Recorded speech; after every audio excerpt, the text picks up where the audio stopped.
Estás escuchando un audio del grupo de investigación Tiempa. Tiempa es un espacio de pensamiento, creación e investigación transdisciplinar que explora las relaciones entre arte, tiempo y ecologías contemporáneas. Este contenido forma parte de nuestras actividades académicas y de divulgación disponibles en nuestra web. Hola, bon dia. Rau del món i torna al Born, porque esta es mi alma mater. Así que muchas gracias a Marta, a Daniel y a Víctor por invitarme. A mí también me hace especial ilusión. Daniel es una vieja amistad muy querida y creo que además Dani es tan benevolente conmigo que siempre me invita y me quiere mucho, y yo no sé nunca si voy a estar a la altura de su amor intelectual, académico, barra personal, pero lo vamos a intentar.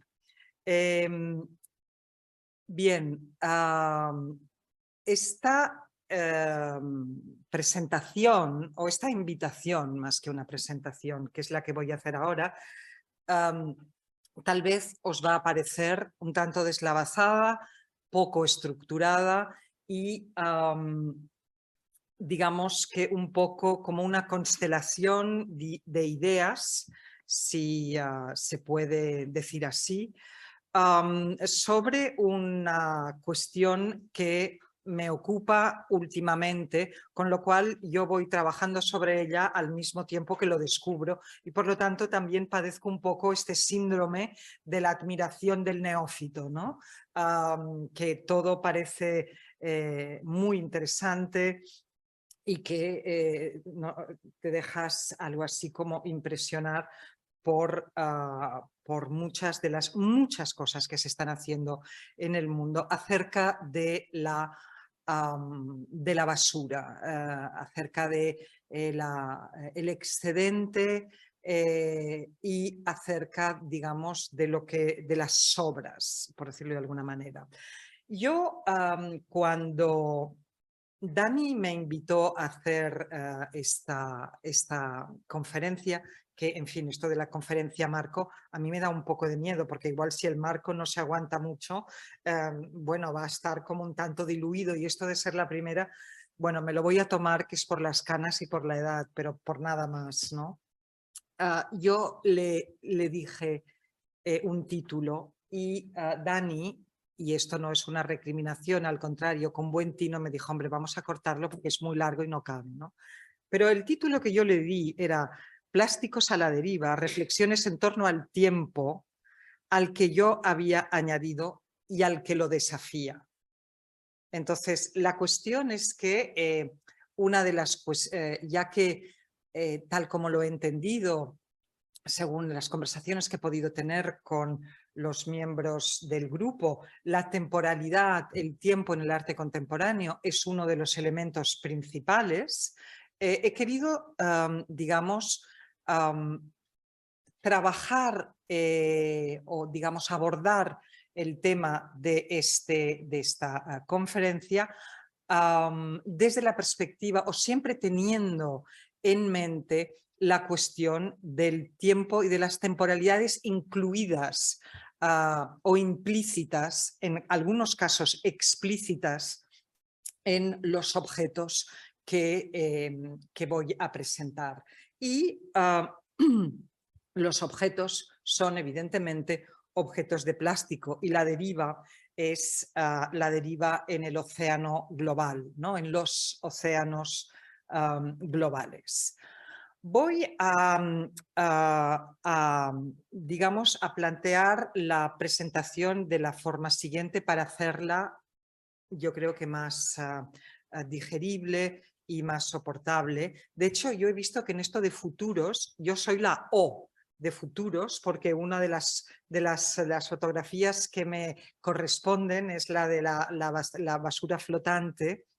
No, yo voy a hablar de esa basura flotante y qué hacer con esa basura, o qué se hace con esa basura flotante, y cómo se reflexiona y se investiga no solo los académicos y los científicos, por supuesto que sí lo hacen, sino también los artistas. Yo voy por tanto, a deciros, voy a hacer una lectura de un texto corto en el que realmente están planteadas todas las cuestiones que creo que son, o al menos que yo he analizado hasta el momento.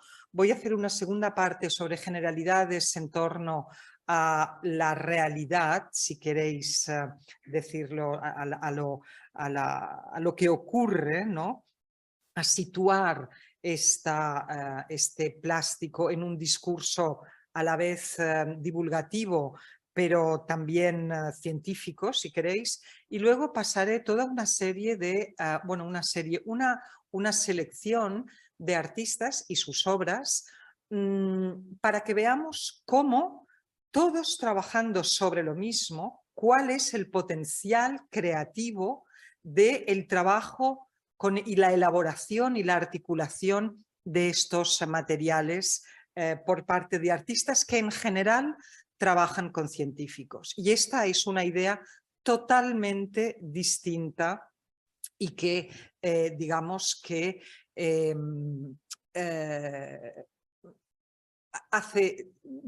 distingue a la producción artística de nuestra época respecto a la de los años 60 o 70.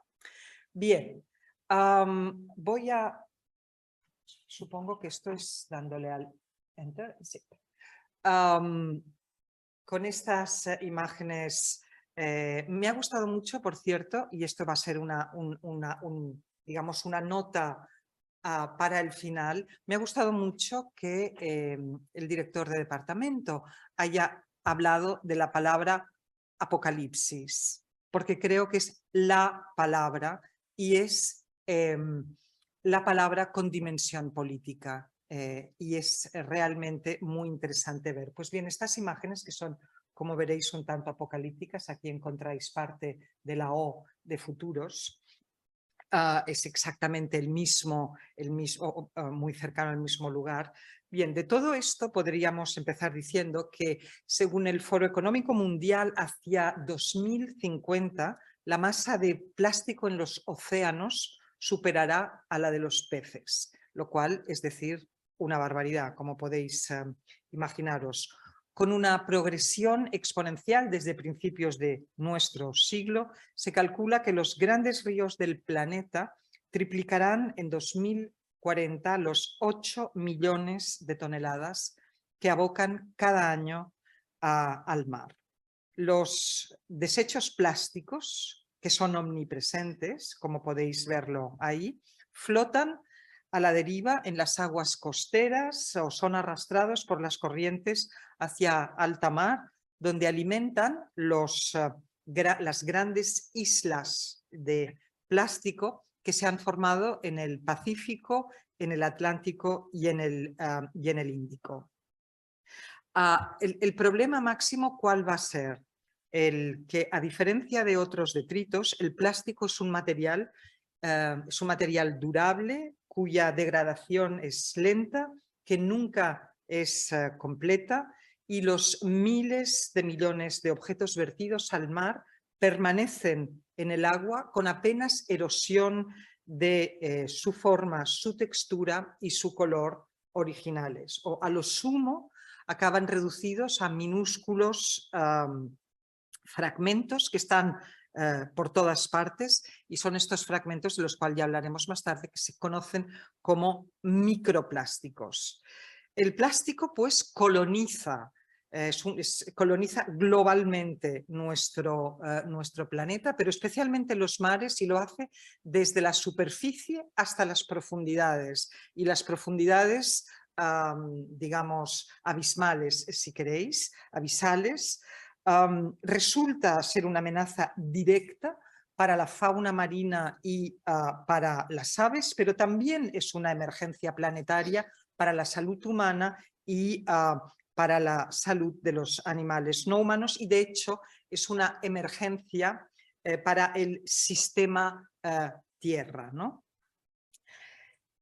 Como veremos, son muchísimos los artistas que en las últimas décadas, y esto es antes del paso del siglo XX al XXI, trabajan con el tema de la basura, porque la basura puede ser un significante para muchas otras cosas, ¿no? Puede ser más que un significante, un signo, un índice incluso de muchas otras cosas, y que trabajan con la basura generada en grandes núcleos urbanos,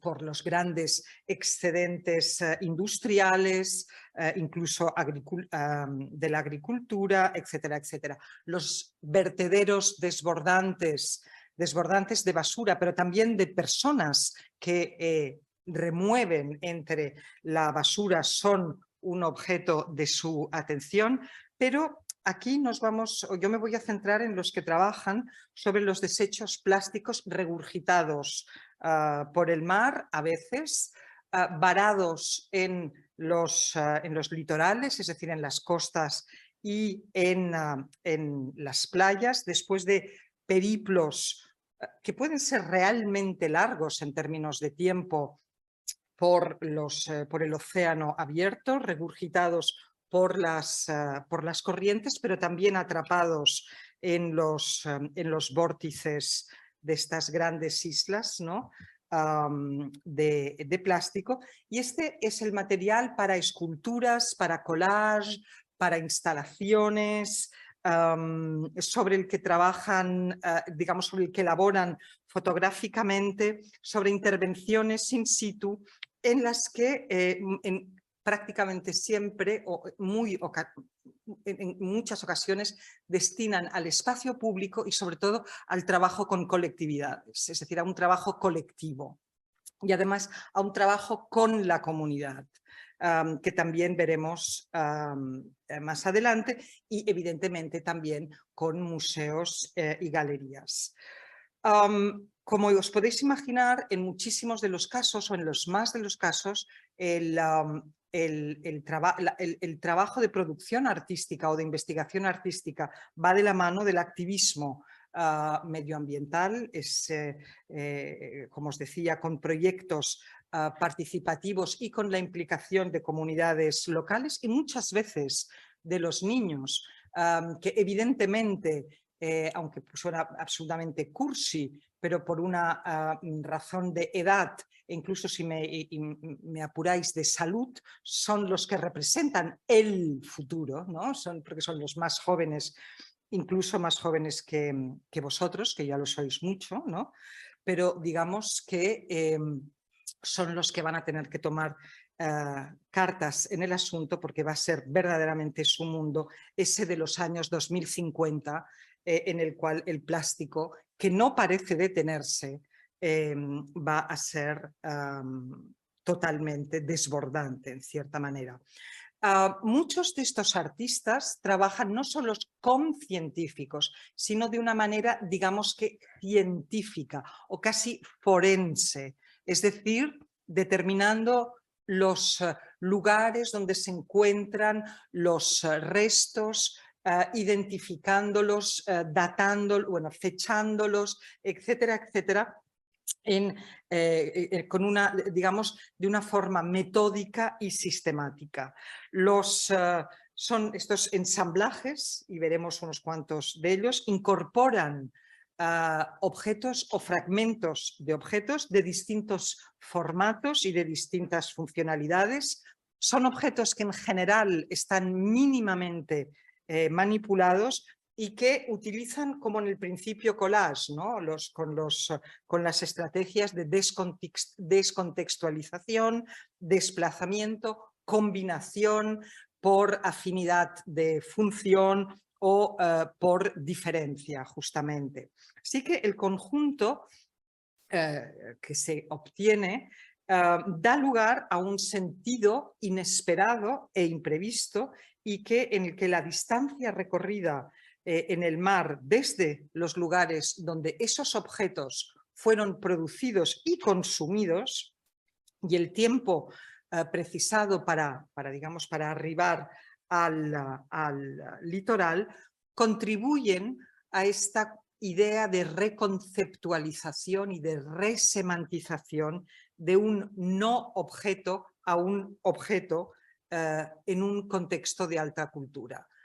Veremos que un cubo de plástico para jugar en la playa, de ser un objeto de una banalidad aplastante por su serialidad, etcétera, etcétera, puede convertirse en un objeto que se reintegra en un contexto de alta cultura de una obra dentro de una galería de arte o dentro de una sala de subastas o en un ámbito académico como el que nos reúne hoy en día. Es evidente que estos plásticos encontrados han perdido su valor de uso, ¿no? Han cumplido el ciclo de vida útil que tenían. En un momento pudieron ser objetos del deseo de alguien, ¿no? Alguien quería tener un aspirador, por ejemplo. Puedo deciros, o una mopa, por ejemplo, ¿no? Ya veremos cómo este tipo de objetos era el epítome de la modernidad. Era como el mundo moderno ha llegado a nuestra casa, ¿no? Pero es evidente que ese uso banal y más o menos efímero ha llegado a su fin cuando se recuperan en una playa de ponte Alaska, ¿no? Y pasan a formar parte de otro conjunto de objetos que le confiere un significado diferente y en cualquier caso un uso completamente diferente. Lo que está claro es que todos estos asamblajes, todas estas instalaciones, todas estas fotografías remiten a un mundo en el cual es el imperio del objeto, ¿no? El imperio de la cosa, y no voy a hacer la distinción entre objeto y cosa. Esto nos llevaría muy lejos. Como advierto ya, no voy a hacer consideraciones terminológicas en cuanto a antropoceno o de otra manera. Vamos a hablar de esto. Yo me referiré al antropoceno y ya está. No voy a entrar en estas, nos llevaría muy lejos y no creo que sea este el contexto, al menos mi conferencia, el contexto. En este imperio de los objetos prima el exceso y lo superfluo, es parte de este reino de la mercancía, que es el reflejo de una pulsión de consumo que se ha convertido en un fin en sí mismo. Ya no es este objeto de deseo, sino que es el deseo del deseo, es lo que se ha convertido en el objeto, ¿no? En la finalidad. Y para acabar, me gustaría que reflexionáramos sobre, o os invito a reflexionar, o propongo más que nada, la reflexión sobre dos aspectos. Uno, veremos obras que son de una, yo creo, de una belleza, algunas de ellas apabullante, son de una belleza perversa, en cierta manera, ¿no? Puesto que pervierten eso, ese mensaje que sabemos todos que nos quieren dar, ¿no? Es decir, obras con un profundo, llamémosle, sentido estético, que además se utiliza en algunos casos explícitamente por parte del artista. ¿Qué pasa con esta calidad estética, o cualidad más que calidad, cualidad estética, con este elemento estético? ¿Aumenta o disminuye la capacidad crítica de la obra, ¿no? ¿En qué nos quedamos ensimismados? ¿Es real en el mensaje o en la belleza? ¿Es la belleza un vehículo para, llamémosle, remover conciencias, llegar a nuestra, o remover emociones, que es una manera de actuar o un acicate para la acción? ¿O cómo lo ponemos? Otra de las cosas que creo que es interesante o que sería interesante ver es el papel del trabajo colectivo. Es decir, pensar que todas estas obras son inclusivas de una comunidad, inclusivas de unos otros que participan necesariamente en la obra. Y por último, y ahora vengo a la palabra apocalipsis del principio, a mí por una serie de razones personales, me interesa muchísimo la dimensión política del apocalipsis. Creo que es una palabra y es un concepto ideológicamente connotado y que además es un concepto reaccionario. Adelanto pues cuál es que creo que la imaginación apocalíptica es una imaginación que lleva pocas cosas, es conservadora, es propia de un neoliberalismo imperante en las conciencias, ¿no? Y creo que estas obras plantean o nos permiten hablar desde este punto de vista, ¿no? De la crítica a la idea, del apocalipsis. Bien, dicho esto como marco, ¿no? No hace gran falta que os hable de esta imagen que ha sido mi telón de fondo durante esta introducción básica, pero simplemente recordaros, cuando hablamos de plástico, ¿de qué es lo que estamos hablando? De hacer un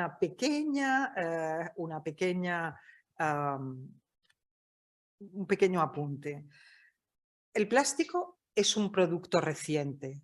A pesar de que ninguno de nosotros ha vivido una vida sin plástico, yo seguramente he vivido una vida con muchísimo menos plástico que vosotros. El otro día también me di cuenta de lo mayor que era cuando estaba en un ámbito con gente. Estábamos hablando de la primera, esto ya se parece a una abuela, de la primera imagen de la Tierra desde la Luna. Y me di cuenta que era la única persona en la sala que estaba viva cuando se hizo esa foto. Para ahora para todos la habéis visto, pero el recuerdo del impacto de esa foto lo tengo era pequeñita, debo decir, pero me acuerdo todavía. Yo recuerdo cuando el plástico comenzó a ser un elemento bastante novedoso. De hecho, recuerdo otra cosa de abuela. Recuerdo la primera botella de agua mineral, que era una botella francesa. Una botella de Evian o una de estas, ¿no? Que un señor ya muy mayor, que estaba todavía más excitado que todos nosotros, dijo: mira, mira, fíjate, no importa que se caiga, porque hasta entonces solo habían botellas de cristal para el agua. La dejó ir y se rompió. Dijo, bueno, no pasa nada. Es decir, que ni siquiera el plástico funcionaba. Pero bueno, en fin, recuerdo esto. Es decir, no hemos vivido una vida sin plástico, pero es que el plástico, tal como entendemos infiltrado en nuestra vida, es realmente reciente, ¿no? No tiene más de 70 años o de 80 años. El plástico es un producto, digamos, que procedente en última instancia del petróleo y del gas. Para daros una cifra, el 8% de la producción mundial de petróleo se dedica a la manufactura y la producción de plásticos. El 8%. es una brutalidad.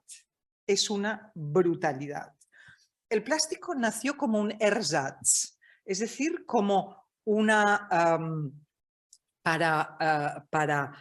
como una alternativa, si queréis, barata, de producción más rápida y de producción más fácil, que podía competir con materiales naturales ya entonces difíciles de encontrar o de producir y por tanto muy caros. Imaginémonos uno, el marfil.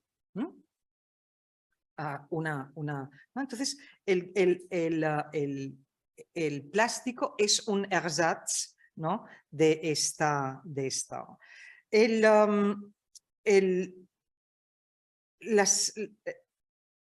en estos momentos, es decir, el plástico está verdaderamente ligado ¿a qué? A una economía capitalista global, a una economía extractiva, a una economía colonial o imperial, si queréis, y sobre el cual cada vez se estudia más.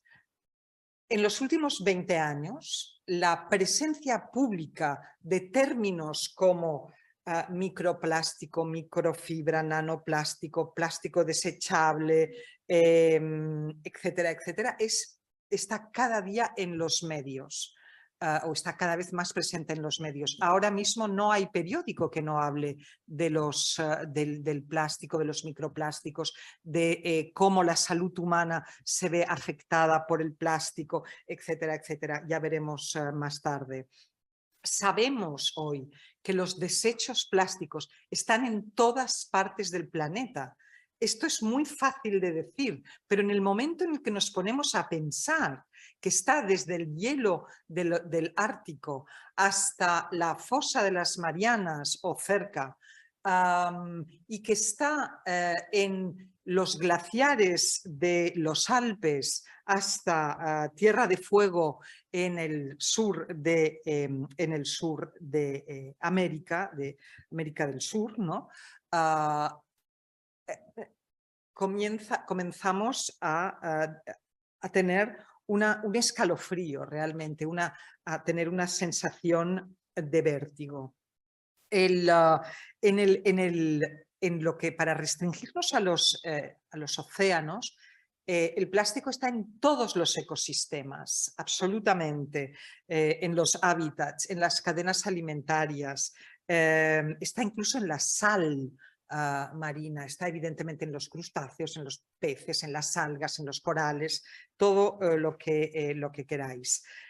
Tenemos también que calcular la diferencia. Cuando hablamos de del plástico, deberíamos ser tal vez un poco más matizados. Hay diferentes moléculas implicadas en los plásticos. El plástico pueden ser distintos tipos de polímeros. No es lo mismo el polietileno que el polipropileno, el polietileno, el poliestireno, es decir, no es lo mismo esto que esto. Son dos formas completamente diferentes y si hubiera una tapa sería todavía diferente. Y es un producto, digamos, que podemos encontrarlo entero, roto en partes, pero también en estos microplásticos, que son la madre del cordero, por decirlo de alguna manera, y son, digamos, los más infiltrantes, si queréis. Los microplásticos pueden haber estado producidos como tales, acordaros de, para las chicas y algunos chicos, ¿por qué no?, las cremas exfoliantes. Hay cremas exfoliantes que se han prohibido, puesto que tenían microplásticos para hacer la función de exfoliación. Estos microplásticos, que eran minúsculas, microscópicas bolitas de plástico duro, han sido abolidas de la producción de este tipo de cosméticos, pero hay otros microplásticos que provienen de las bolitas de poliestireno que todos hemos visto en los paquetes y en estas cosas. Pero tenemos estos microplásticos que ya han sido inventados como tal, pero también tenemos otros microplásticos que provienen de la degradación material, de la degradación física, pero no biológica, del plástico en los océanos, a los cuales están, donde están sometidos a condiciones ambientales muy diversas. Y por último, deciros tener en cuenta que el plástico es desde la Segunda Guerra Mundial este elemento signo de modernidad y de progreso que se produce en cantidades masivas y cuya producción, a pesar de los pesares, sigue en aumento exponencial. Incluso hoy, en momentos en los que, digamos, la crítica, la historia de amor, el romance con el plástico, que lo hubo, se ha desvanecido, la producción llega a unos miles de millones de toneladas, que es difícilmente es difícil de imaginar, porque los números no nos permiten imaginar lo que ello quiere decir. Y aquí tenemos un ejemplo clarísimo de la limitación del dato, de la limitación del número. Podemos leer 24.000 millones de toneladas de plástico serán abocadas a los océanos en el próximo año, pero no nos imaginamos lo que realmente es y no nos imaginamos cómo irán a alimentar digamos, estas islas de basura en todos los océanos. A pesar de que es muy difícil cuantificar el plástico que hay en el mar, creedme que las cifras que uno puede ir leyendo por aquí y por allá son auténticamente horribles, mucho más que inquietantes, producen una especie, como ya os digo, de horror. De entrada, porque estamos ante un vacío y aquí estamos ante un límite de los datos también, porque no pueden llegar a la realidad. Podemos contar o se puede contar o hacer una estimación de los plásticos que flotan, pero no podemos saber cuáles son los datos de los plásticos que están en el lecho marino y mucho menos de eso que se han llamado estos microplásticos que están por ahí en la columna digamos, marina, ¿no? El plástico vertical, al que se le llaman las lágrimas de las sirenas, que son exactamente estos microplásticos que flotan casi como en ingravidez por debajo de la superficie y que por lo tanto no podemos ni pesar, ni contar, ni evaluar. Os decía antes que, y voy a pasar rápido, ¿hasta qué hora tenemos? 12 menos cuarto. Hasta las 12 la sesión. Vale, o sea que... ok, vale, tengo tiempo entonces, vale, ok. Entonces voy a ir rápido y pasaré las imágenes rápido porque así pueden darnos pie. Yo os decía antes, ¿de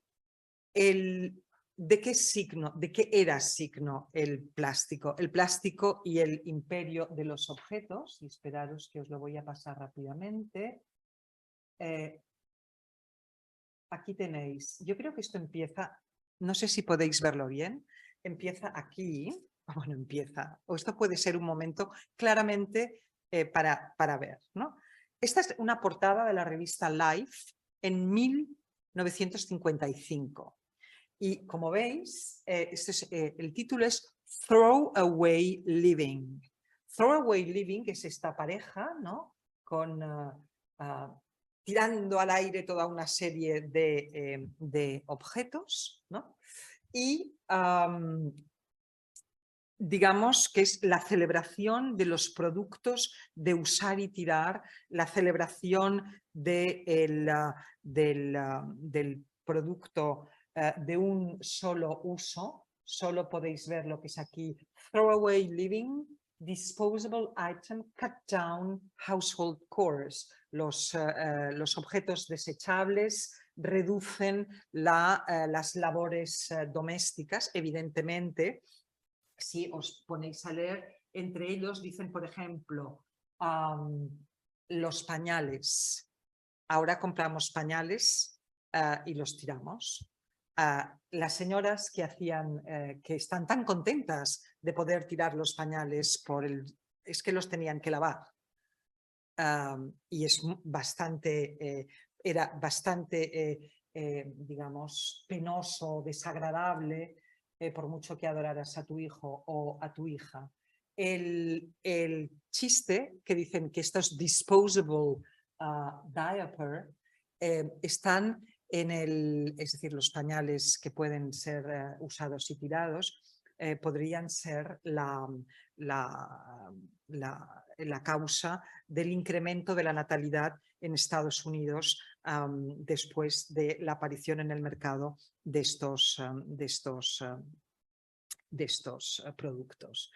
El plástico era el material perfecto para la emergente sociedad de consumo. La sociedad de consumo después de la guerra, esta sociedad de suburbia americanos, que eran el ideal para los años, los 30 gloriosos, ¿no? Después de la guerra, que se acaba precisamente con una crisis del petróleo en el 73, no lo olvidemos. Es el material perfecto, por tanto, para este consumo masivo. Es, como dice Heather Davis, el sustrato del capitalismo avanzado y revela nuestra dependencia como sociedad de los petroquímicos y, por tanto, de la industria petroquímica. Pero el plástico y la modernidad, me podéis decir, bueno, la historia de la botella de plástico, de las fregonas, de los aspiradores, etcétera, etcétera. Es un signo de lo moderno. Os recomiendo que vayáis a Barthes, leáis Mitologías. Hay un artículo de 1957 sobre el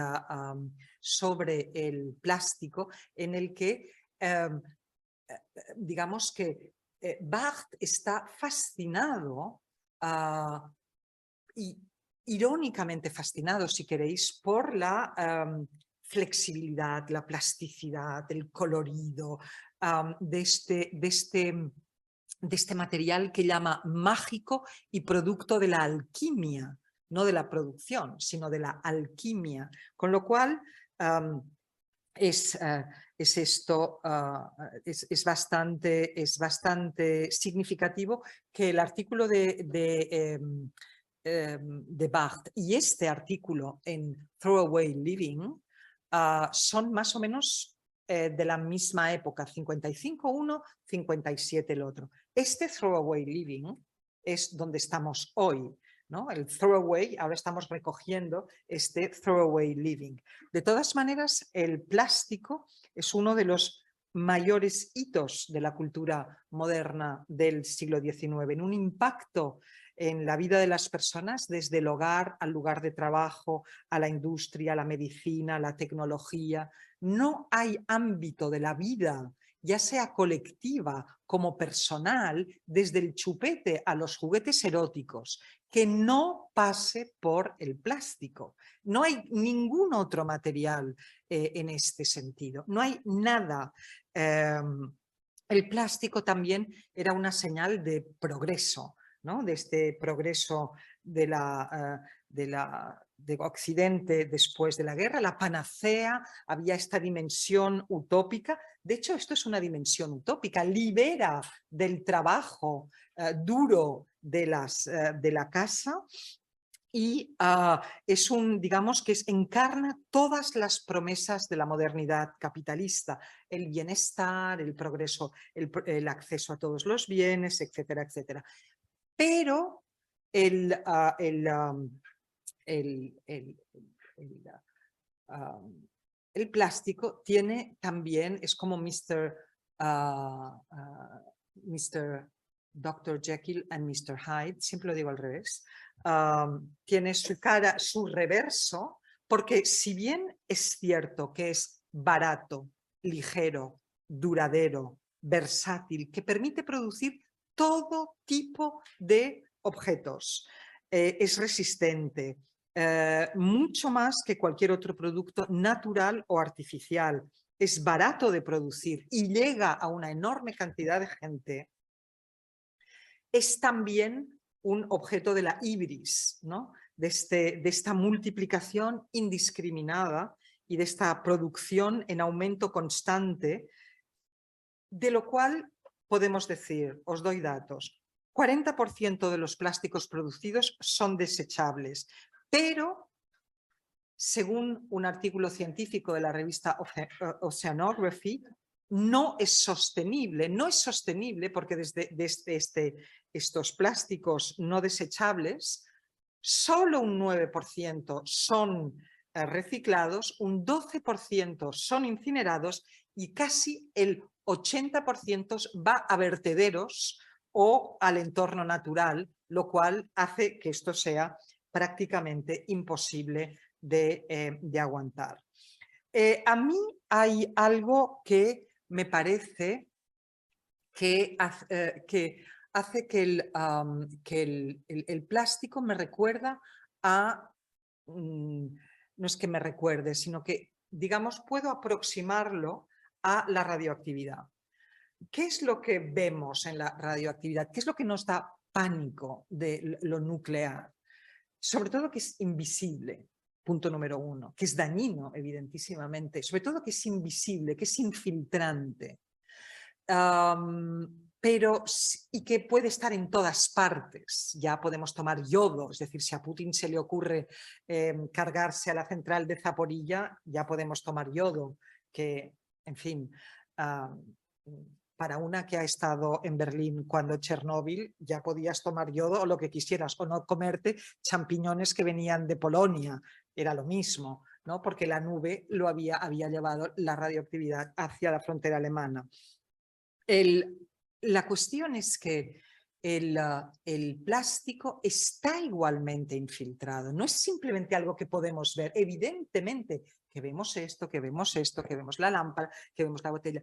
La cuestión es, y esa es la gran cuestión, es que el plástico, los microplásticos, los nanoplásticos, las fibras plásticas, las microfibras plásticas son infiltrantes y la última noticia es que están en la leche materna. Se ha probado que en la leche materna hay microplásticos. No solo es en la carne del salmón, no solo es en la carne, en las langostas o en las gambas, sino está en nosotros mismos y no vemos. Con lo cual, muchas de las cosas que os voy a mostrar ahora es parte de hacer parte de cumplir este gran proyecto de la vanguardia, que es el hacer visible lo invisible.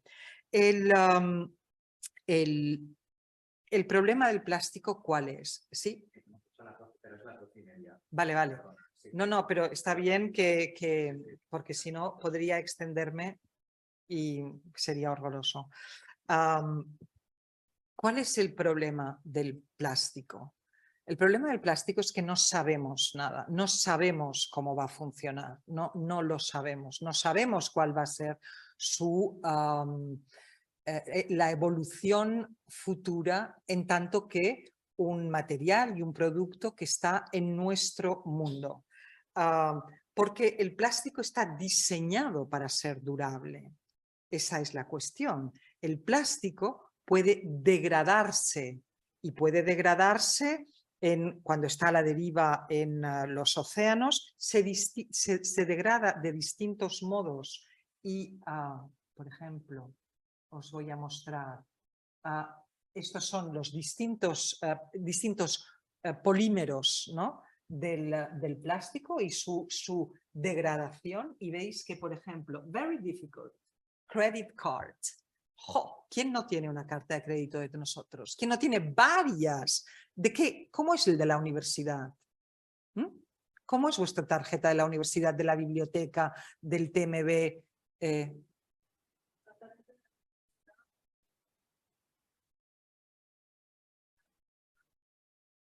Y me han dicho que ya no se va a hacer nunca más la tarjeta de la UV de tarjeta. Que tenemos una tarjeta online que podemos pasar el código. A mí no me UV. Sí. Vale. Sí, sí. Te da seguridad hoy. Y dentro de 150 años te da seguridad a ti. A mí también, ¿eh? Yo si ves, ya hablaremos de esto luego, pero el problema no es que estamos en futuros, en futuribles, en futuridades, en cierta forma, ¿no? Está muy bien por la UV, podríamos plantearlo en la UPF, nosotros que somos tan modernos. Luego volvemos, ¿te parece?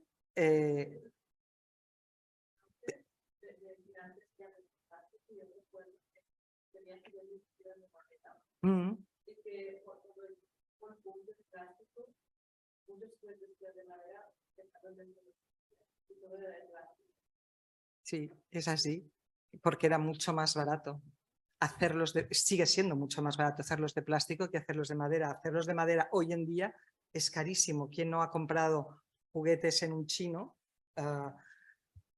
Y tiendas de juguetes en Barcelona y tiendas de juguetes de madera son extraordinariamente caros y además, aparte de todo, también pobres árboles, ¿no? En fin, todo es un lío. Si me dejas terminar, volvemos sobre estos temas que me parecen muy interesantes porque además entran directamente en la vida real de la gente, ¿no? Exacto, se estaba diciendo los tipos de plásticos, pero por ejemplo aquí los Reported Environmental Lifetimes, hay algunos que son 5.000 años, algunos que pone forever. No se sabe. La cuestión es que no se sabe. Lo que sí sabemos es que según qué polímeros o según qué plásticos digamos que se degradan y se rompen con la acción de los océanos más rápidos o con un ritmo distinto los unos a los otros, hay distintos factores que pueden intervenir en esta degradación, como puede ser la exposición al sol, la salinidad, la presencia de bacterias, de hongos, de algas, la temperatura del agua, la cantidad de oxígeno, si están en la superficie o en las profundidades, etcétera, etcétera. Y de hecho, lo que sí sabemos es que los plásticos pueden ser fotodegradables, se pueden romper, pero no son biodegradables, no se convierten en otra cosa. Y este es el gran problema de los plásticos, que pueden, de hecho, no desaparecer nunca. Incluso los plásticos llamados biodegradables, que solo lo son si van a las plantas en los que se trabajan, ¿no? Las plantas industriales que sirven para este fin, no si los dejamos en el medio ambiente.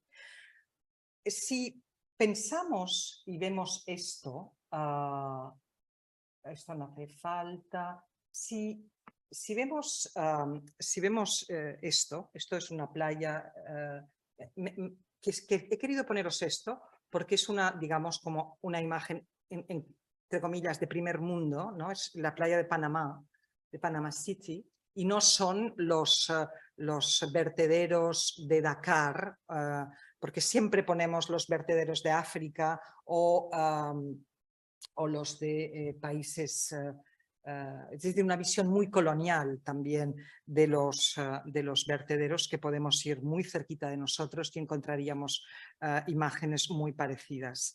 Para mí el plástico es una máquina de tiempo, porque en él confluyen temporalidades encontradas, paradójicas. Es una aporía del tiempo en cierta forma. Por un lado tenemos la temporalidad de los combustibles fósiles de donde provienen. Es decir, el plástico y el petróleo y el gas, que se miden millones de años, ¿no? A producir bolsas de petróleo, bolsas de gas, etcétera, etcétera, que a menudo son extraídos de los lechos marinos. Y os recuerdo, entramos en esta lógica extractivista. Está el tiempo de la transformación y de la producción del plástico en la industria petroquímica, que es infinitamente más rápido, desde la extracción del petróleo y la llegada a plantas petroquímicas en la que se produce de esto es mucho más rápido. El tiempo de consumo, que es hiper rápido, porque como hemos visto, el 40% son plásticos de un solo uso, con lo cual el consumo es así. Esto no va a durar más allá de lo que no voy a consumirlo, no el agua, sino el plástico. No va a tener una vida, un valor de uso más allá de esta mañana o de esta tarde, cuando me haya acabado el agua. Por lo tanto, estos productos, este plástico en cuyo consumo se hace como producto desechable, descartable. Pensad también que el 30% de los plásticos están hechos para envolver objetos, con lo cual una vez tenemos el objeto, el envoltorio se echa. Por cierto, el celofán era parte de esa cosa maravillosa del plástico moderno y de ricos. Era de ricos hacer un ramo de flores envuelto en celofán, era de ricos. Ahora es verdaderamente de paletos, porque lo importante es que te envuelvan las flores, evidentemente de cultivo ecológico, en papel de estraza, cosa que en aquellos momentos era absolutamente, increíblemente de pobre, ¿no? Por tanto, tenemos una paradoja que un elemento, un material artificial producido con índices de durabilidad y resistencia y de flexibilidad absolutamente altos, que no tienen comparación con otro producto, es un material que se usa en un lapso de tiempo cortísimo. Y luego viene otra temporalidad, que es la del viaje. ¿Cuánto creemos que los objetos de plástico, estos objetos que o viajan de un lado a otro es decir, están metidos en las corrientes en los que se llaman los gyres, los vórtices, las corrientes circulares en el Pacífico Norte y Sur, en el Atlántico y en el Índico, y se descomponen en esa sopa, la que se llama sopa, porque no nos imaginemos una isla de plásticos amontonados los unos encima de los otros, porque ya no se cabría en el océano.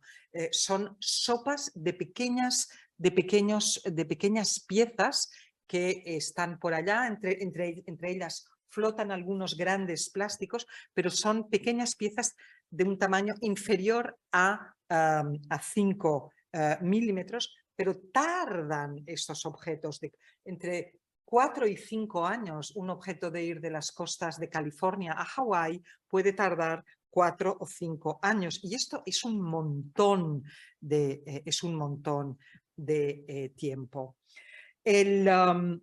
Una última cosa que tiene relación con la temporalidad es que al no degradarse biológicamente, al no descomponerse, el plástico es idéntico a sí mismo siempre si no se degrada.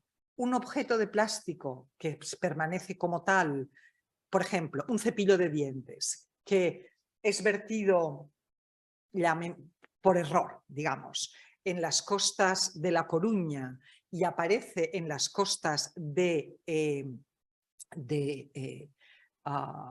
Alaska o de Terranova, sigue siendo reconocible como un cepillo de dientes. Tal vez su color haya cambiado, porque sí que es fotodegradable y no mucho, dependerá de los aditivos químicos. Hay 80.000 aditivos químicos que se introducen, ¿no? que alteran el plástico, le dan más color, más flexibilidad, etc.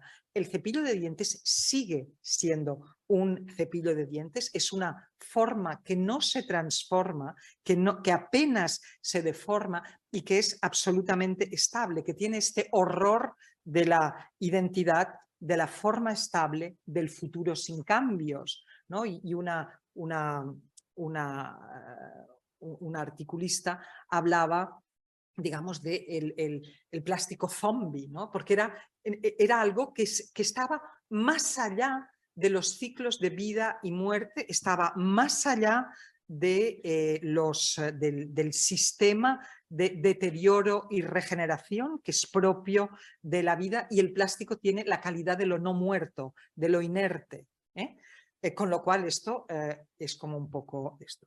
Bien, antes de pasar a las imágenes y para, digamos, resumir todo esto en una frase, os voy a leer algo mucho más inteligente de todo lo que yo os acabo de decir, pero que lo resume totalmente. Es una publicidad de una marca de laminados en, no sé, en Minnesota, un lugar de estos.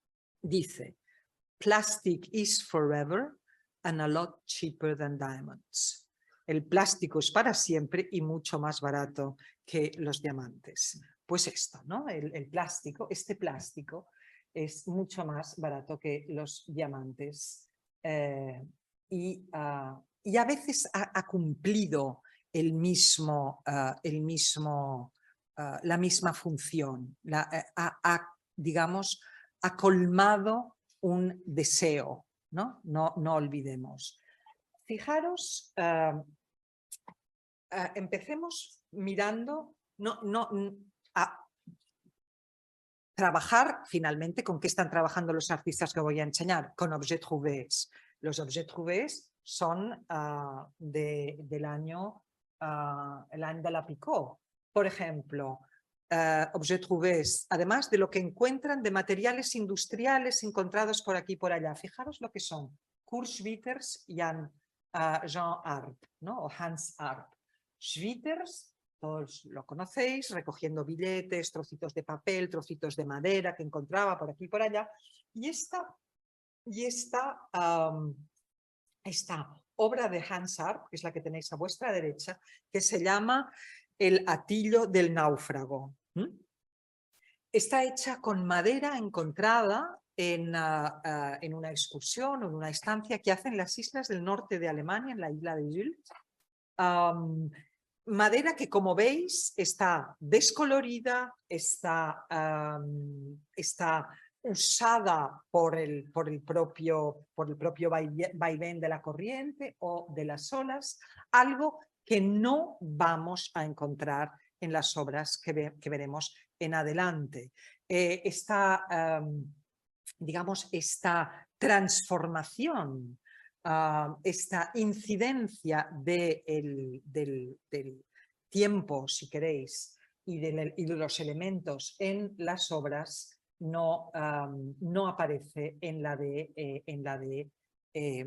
las obras que veremos ahora respecto a estas que os estoy enseñando aquí. Y esta es una obra, tú has mencionado a Hans Haacke, esta es el monumento a la polución en las playas, es una obra hecha en las costas de Huelva, creo, o de Almería, pero si os fijáis, en los años 70. Si os fijáis en los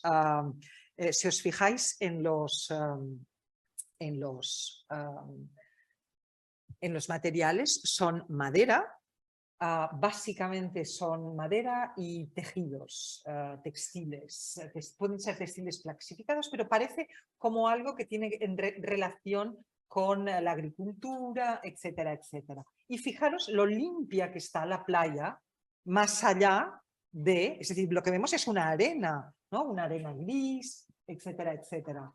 Pero si nos ponemos a ver lo que hacen los demás, ¿no? Comenzamos a ver trabajos como estos, y os voy a pasar creo que 5 artistas. Pam Longobardi es una de ellas. Todos estos artistas, o casi todos, han estado trabajando de una manera muy diferente sobre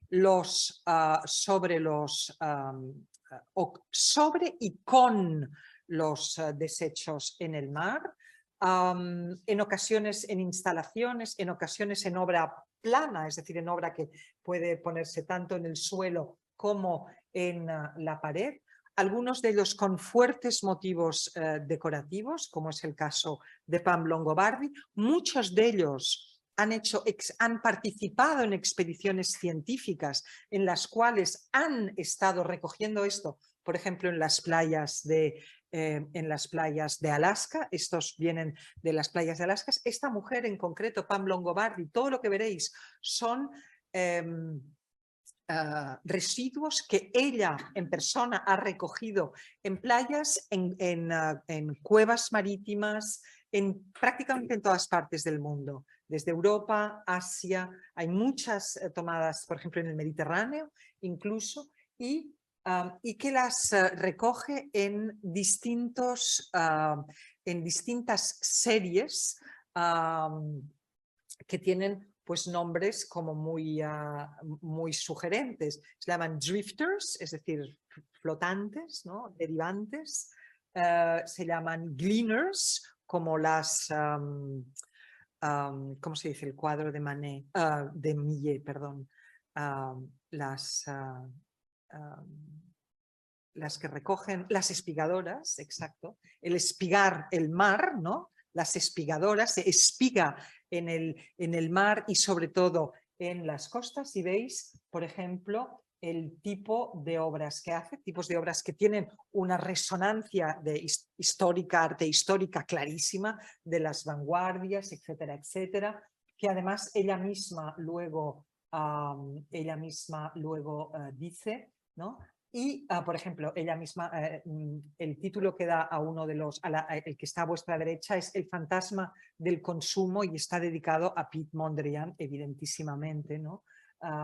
Y esta otra, que esto es una enorme puerta que hay, es decir, es una enorme mural casi por encima de una puerta que puede ser tan alto como esto, y lo que os decía antes de cómo se mantiene.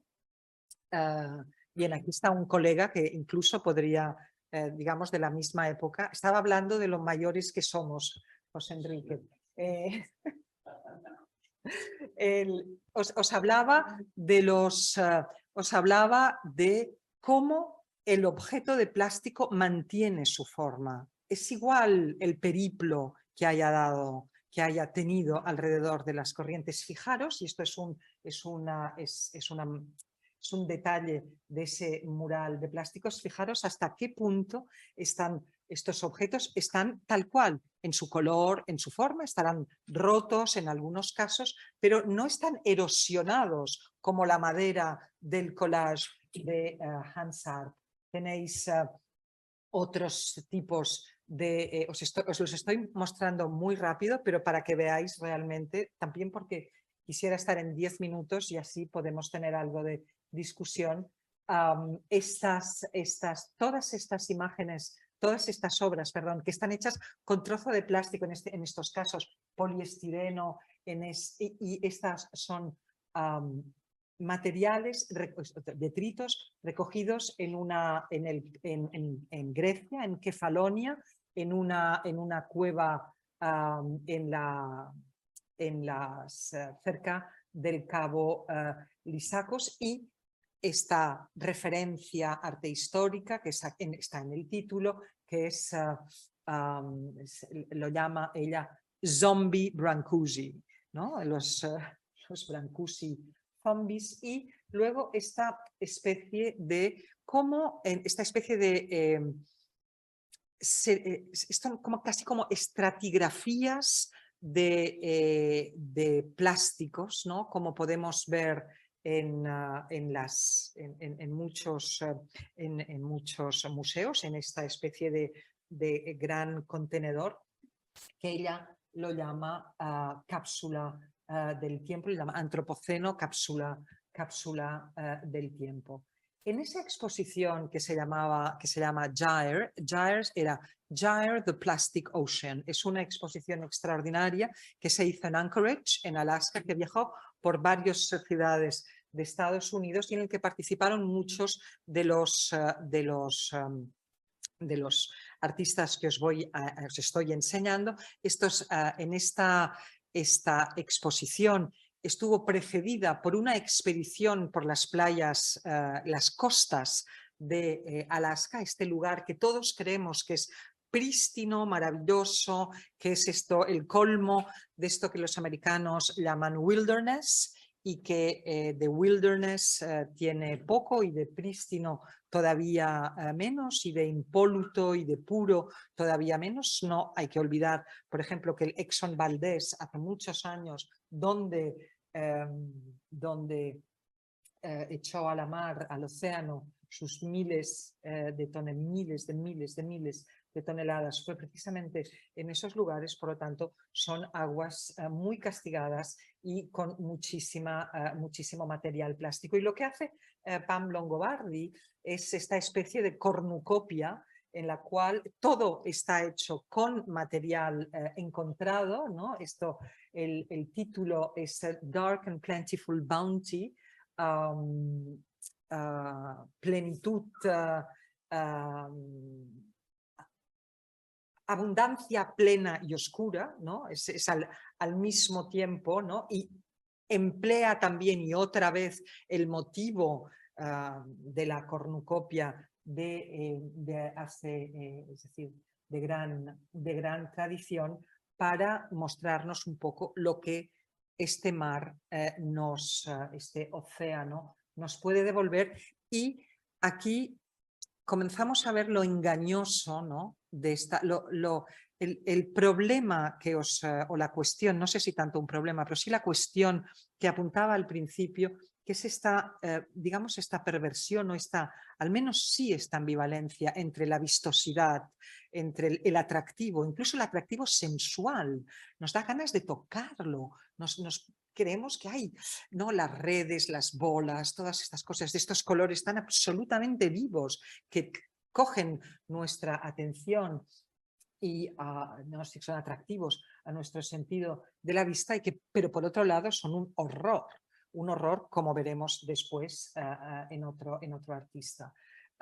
Otros artistas de esta exposición, para que veáis la multiplicidad de formas o de modos de trabajar con los plásticos. Esta especie es una fotografía de una instalación móvil en la India, en el río Yamuna, que esta especie de cosa que nos parece como, wow, como un monstruo marino o como algo extrañísimo, como algo que no sabemos exactamente definir, puesto que no es una barca, no es no sabemos, es sensual, es algo también que parece que tenga como miles de tentáculos. Lo que son redes y en ellas enganchadas botellas de plástico transparente, y lo que hace es que evidentemente flota, y lo que hace este señor es pasearse cual, no sé, en fin, cual gondolero sin góndola, vamos,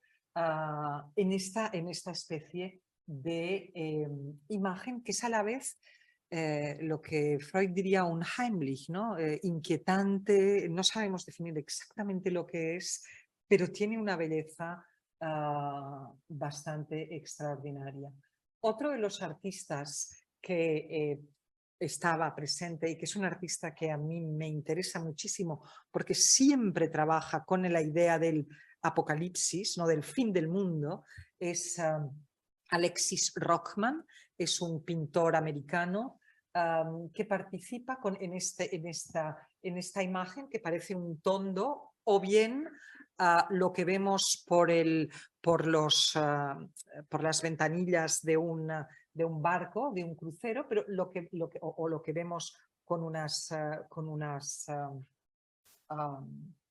¿cómo se dice ahora? Unas gafas de bucear, pero vemos de una manera muy sutil la botella de plástico, este pobre animal que no sabemos muy bien en lo que se ha convertido, esta medusa vuelta del revés, pero con los tentáculos aprisionados entre redes y cuerdas. Aquí vemos una madera, pero lo que vemos aquí son otra botella y los plásticos de los six packs, ¿no? de las botellas, que son de los plásticos más ubicuos en los océanos y que más daño hacen. Otras de las imágenes eran en esta exposición, eran estas que son dos maneras completamente de ver. Todo está hecho con plástico recuperado de las costas de Alaska, pero si en una recupera esta idea del trineo con estos perros que parecen verdaderamente extraños y extravagantes, la obra que tenéis a vuestra derecha, lo que son esta especie como de, a la vez, de souvenirs, el plástico convertido en souvenir, pero a la vez catalogado de una manera taxonómica prácticamente y con lo que os decía antes, con esta especie de sistematicidad forense que hace que cada plástico esté catalogado, diferenciado, pero a la vez puesto en una bolsita como la que tenemos, ¿no? Evidentemente de celofán, ¿no? En la cual podemos llevarnos unos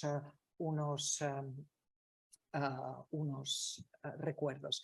Y también lo que os decía de la cuestión de la relación arte-ciencia, la manera de sistematizar o digamos de trabajar con un método soi-disant científico y de presentar de estas maneras todos estos hallazgos de plásticos distintos que están puestos en jarras, identificados. El que tenéis al lado derecho es de Mark Dion y lo que son estas jarras y este mueble, que es el típico mueble de los museos de historia natural, que en lugar de conchas vamos a tener este tipo de,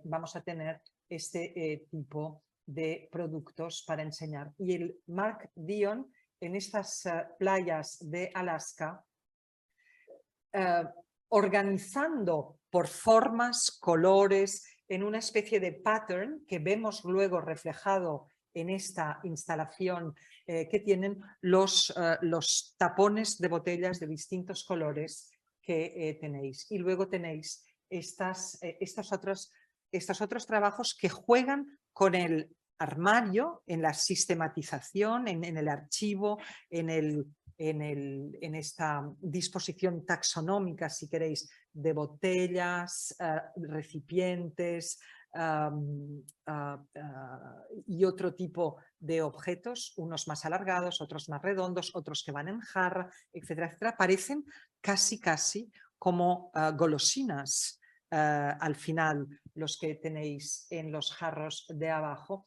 Y luego tenemos artistas como Andy Hughes que trabajan de una manera como mucho más humorística. Todos trabajan sobre lo mismo, todos han estado en el mismo sitio, todos reelaboran esta experiencia de la expedición y del plástico encontrado flotante de una manera muy diferente. Estos son Hughes, lo que hace es que hace estas instalaciones fotográficas con fondos de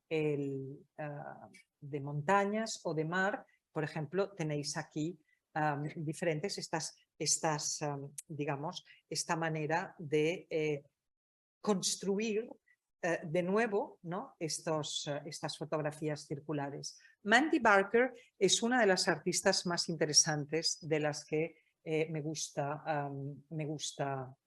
hablar. Mandy Barker es una fotógrafa inglesa que se ha dedicado muchísimos años a dar la vuelta al mundo y podéis ver por dónde ha estado, de todo, por dónde ha recogido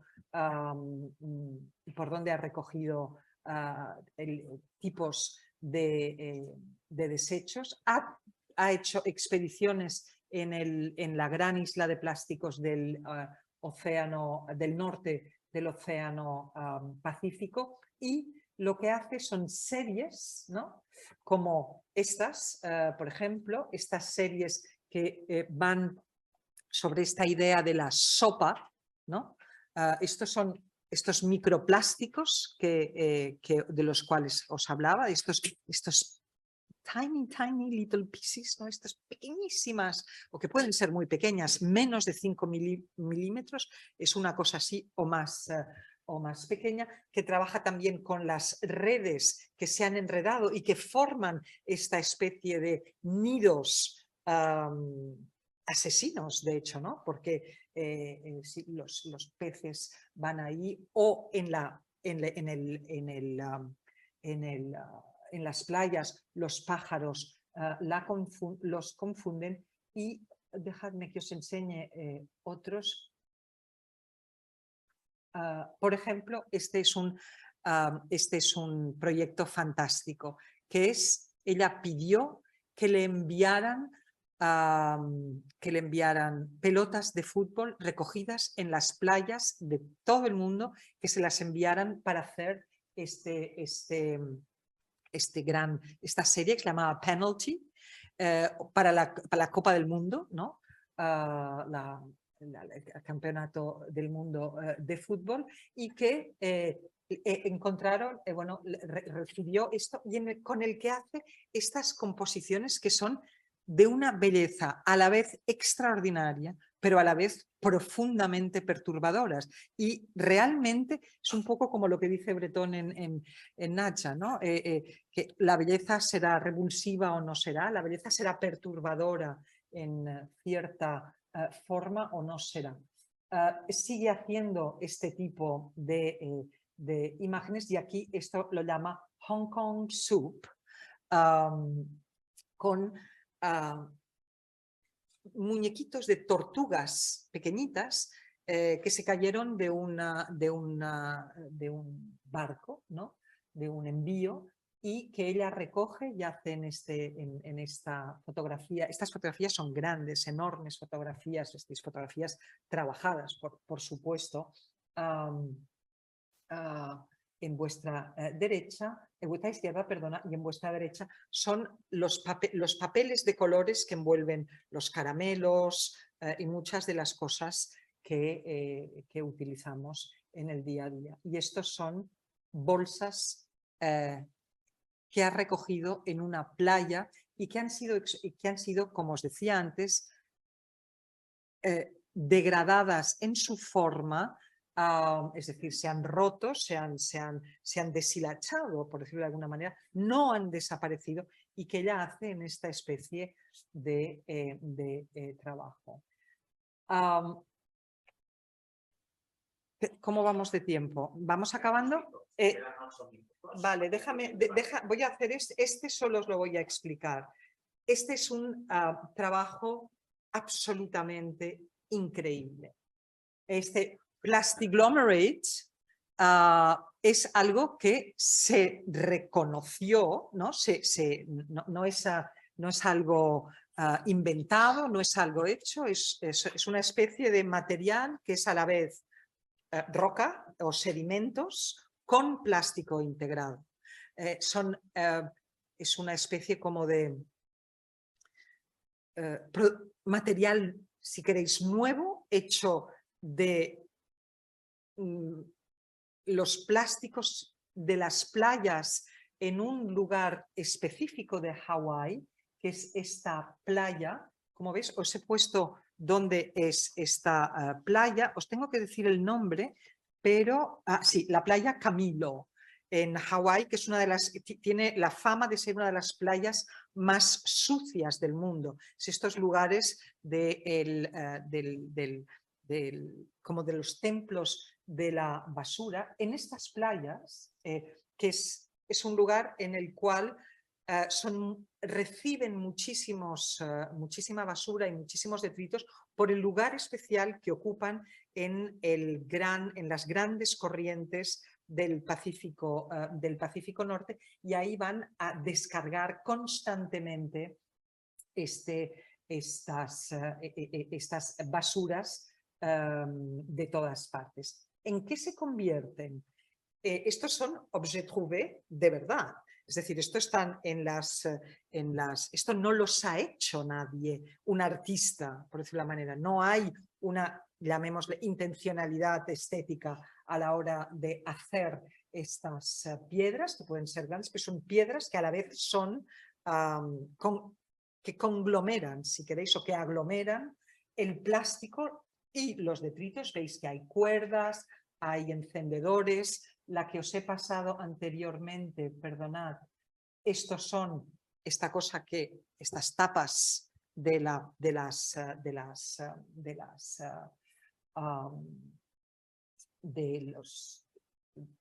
los vasos de plástico, cuerdas, redes, encendedores y otras muchas cosas que se han convertido en esto que para algunos es un marcador del antropoceno. Es decir, aquí estamos ya, el plástico entra en un tiempo geológico, por decirlo de alguna manera, en algo que se ha convertido en parte, ¿no?, del planeta. Bueno, aquí es como bastante increíble ver cómo es esto.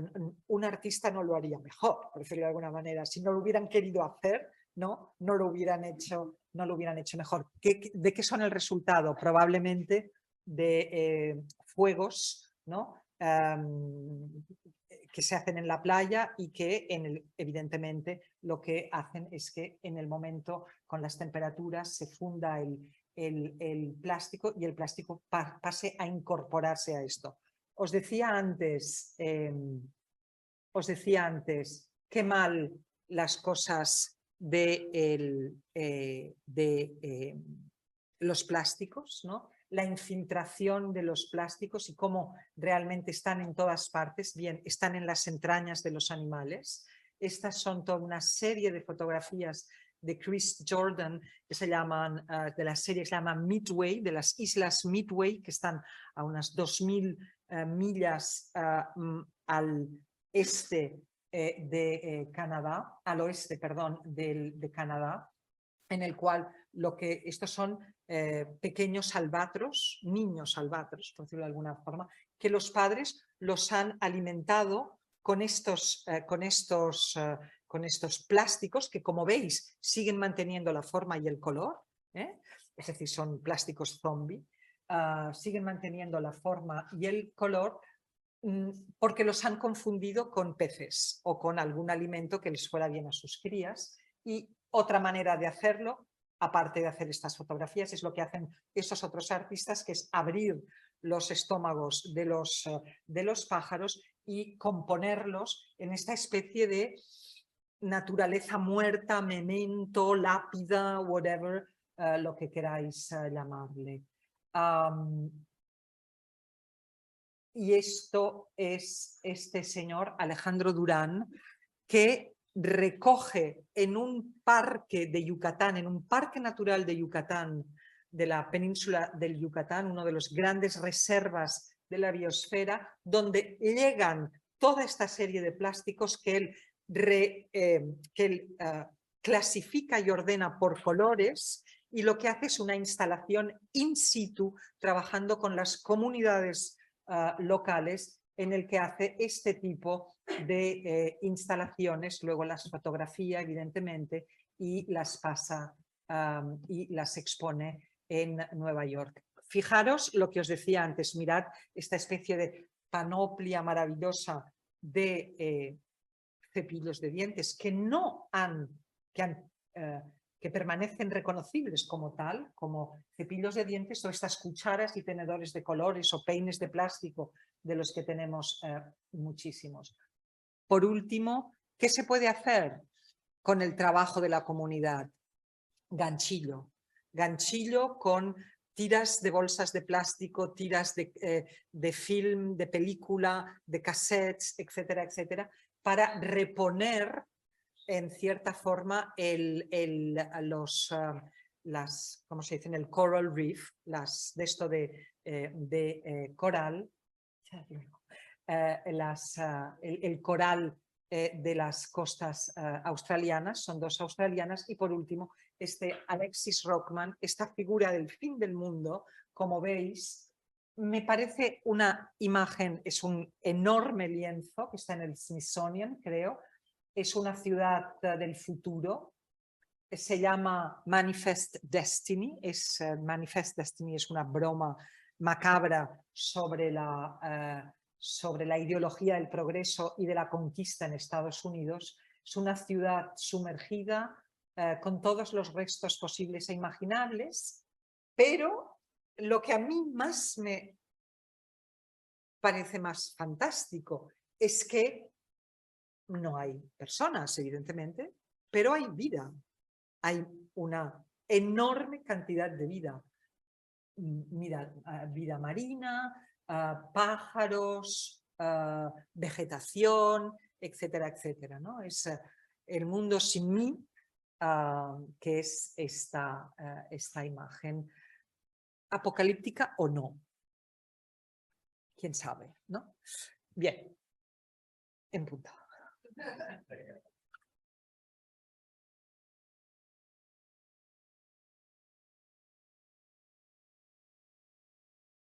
Siento haber excedido, no haber dejado. Tenemos tiempo para 5 minutitos, aunque nos salgamos un poco de horas, si hay una pregunta, una observación, una interpelación. Yo me quedo con ganas de saber cómo planteabas estos maquinarios posapocalípticos, cómo reaccionarios, de utilizar un poco de esta idea, me quedo con ganas de repetir. Yo creo que son muy... a ver, si tú ves esto, ¿vale? Entonces puedes decir, oh, qué horror, ¿no? Qué horror. Es decir, la constatación del horror, de que esto es un problema que no se va a solucionar. Es decir, el plástico que hay en los océanos no lo vamos a sacar. Ya no es una cuestión de recuperar, de limpiar, no, es un cambio total. Hay que controlar aborígenes, ¿no? Por lo tanto, hay que pensar otra manera de vivir, aunque realmente va a ser muy complicado. Muy complicado porque esto es una metáfora muy visible de lo que puede ocurrir en nosotros, ¿no? No sabemos lo que los plásticos en nuestra sangre pueden hacer. Están comprobando ya la correlación entre presencia de microplásticos en la sangre y algunos tipos de cánceres, bla, bla, bla, bla, bla, bla, todas estas cuestiones. Que la dependencia del petróleo, de los combustibles fósiles, del gran capital petroquímico, etcétera, etcétera, va a seguir y no va a mejorar. Lo que van a estar diciendo, reciclemos porque del plástico sacaremos petróleo y entonces, es decir, esta especie de fantasía perverso neoliberal que es profundamente problemática. Dicho esto, que hay muchas razones para decir que esto se va a la mierda, ¿no? No me gustaría tener 10 años hoy. Y la angustia de los adolescentes es notable y es no solo palpable, sino que está justificada. Dicho esto, si no tenemos, si nos quedamos en esta retórica del apocalipsis, nos vamos a quedar en una retórica del fin del mundo y de la inacción. Es paralizante, es esterilizante. Porque como el hijo de un compañero, ¿para qué voy a reciclar si de todas maneras todo se va al carajo? Déjame en paz, no reciclo, ni me cuido. ¿Para qué? ¿no? ¿Qué es eso? ¿Qué es?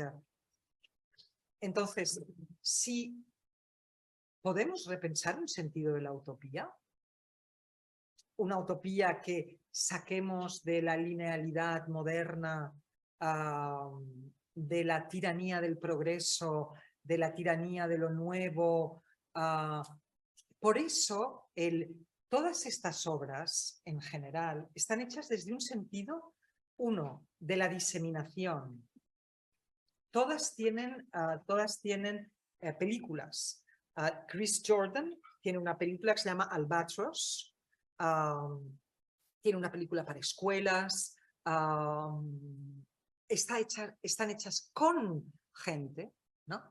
No es el creador totémico en su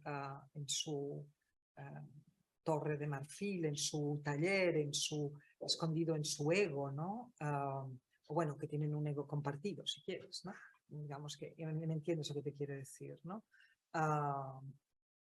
Y realmente el sentido del trabajo, de la producción en la comunidad. Esto me parece muy interesante. Por ejemplo, no he podido extenderme más y debo decir que yo misma he descubierto estas mellizas australianas que se llaman Christine y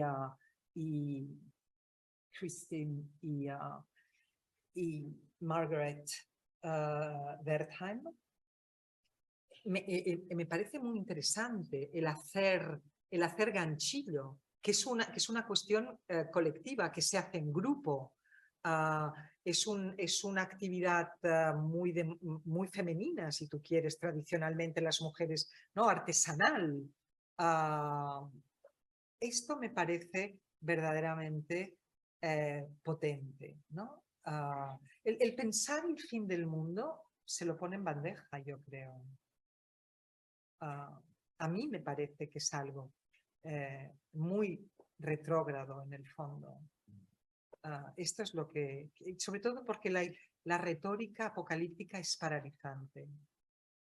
So what, ¿no? Y dices, vale, vale, muy bien. ¿Y? Pero si no vas más allá del y, puedes ir replicando esta retórica, este discurso. Esto es lo que creo. Bueno, ahí me pasaron que mientras hablaba, justamente dentro de este, como ejemplo de esta de Institute for Figures, bueno, no lo sé si... Sí, Institute, sí, an Institute for Figuring, sí, exacto. Digamos, que no sería resaltar el apocalipsis, sino explicarnos lo que hay, pero intentar mostrar también otras formas, ¿no? Otras formas de hacer, de vivir. Hay una artista que no me acuerdo cómo se llama, estaba ahora contando a ver si lo sé, que hace una persona con estos gusanos que se ponen el plástico. Y eso es una investigación. Sí, sí. Bueno, está haciendo investigación, y está que está con un plástico, entonces ellos fueron a Canadá. Y entonces, claro, tuvieron que criar los bichos para hacer la performance, tuvieron que criar los bichos ahí, ¿no? Entonces, bueno, lo hace la performance, que es muy impresionante, porque está sentada en el centro, ¿no? En alrededor, ¿no? Está toda cubierta, esta está llena de plástico. Entonces, por primera vez pueden ver el plástico como algo realmente asqueroso, ¿no? Como estas cosas bonitas, ¿no? Sí, sí, sensuales, sí. Entonces, todas las cosas están comiendo, y luego está ahí, que viene con sus condones y sus mierdas todas de plástico, y se las tiran, y se la comen. Una cosa impresionante. Entonces, yo había una atención a ver unas paletas, siglos gusanos. Entonces, lo que él contaba también era que cuando terminan de hacer todo el proceso, por ejemplo, que a los gusanos y tal, cuando termina todo, ellas no eran de Canadá, tenían que volverse, y entonces te hacían con los gusanos, que toda la historia la presentaba como especies compañeras que nos van a ayudar, ¿no? Sobre todo, no podíamos encontrar más de un gusano, porque si un gusano que trabaja en plástico, ¿no? Y entonces tenían que matar un gusano. Eso lo podían llevar. Entonces nos contó todo el ritual que hicieron, ¿no? Para identificar,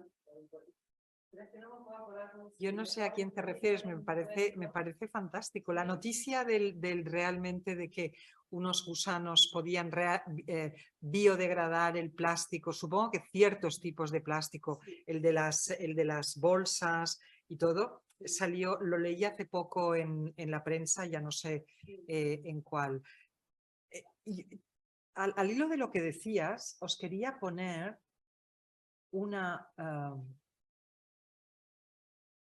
esto.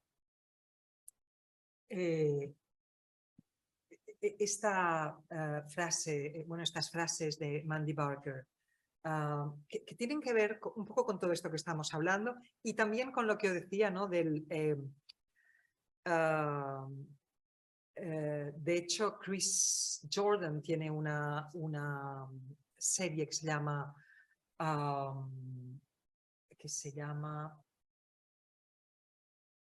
ay, a ver si me ha ido de la cabeza, algo así como Belleza Perversa o algo parecido, ¿no? Y que tenía que ver con esta cuestión de cuáles son los fines que se quieren lograr, ¿no? O cómo cada uno lo logra de una manera diferente, pero yo creo que en gran parte está compartido, ¿no? Porque hacen activismo, pero son artistas y se reconocen como artistas, ¿no? Ella dice, "The aim of my work is to engage with and stimulate an emotional response in the viewer." Lo primero es que es una respuesta emocional, ¿no? Muy distinta de la respuesta de los datos y de la ciencia, ¿no? No es una respuesta, digamos, racional, entendedme, con todos los puntos, las comillas que queráis. By combining a contradiction between initial aesthetic attraction along with the subsequent message of awareness, ¿no? La atracción estética inicial y el mensaje de concienciación, ¿no? Y dice que su proceso de investigación, y son procesos de investigación, y aquí estamos hablando de investigar los artistas como investigadores, como parte vital de su desarrollo, al tiempo que las imágenes que hace están basadas en hechos científicos que son esenciales para la integridad de su trabajo. Y el impacto del plástico marino es un ámbito que he documentado por más de 10 años y que estoy comprometida en perseguir a través de la interpretación visual y en colaboración con la ciencia, que espero que llevará o que conducirá a una acción positiva en hacer frente a este problema medioambiental increciendo, que es un problema global, ¿no?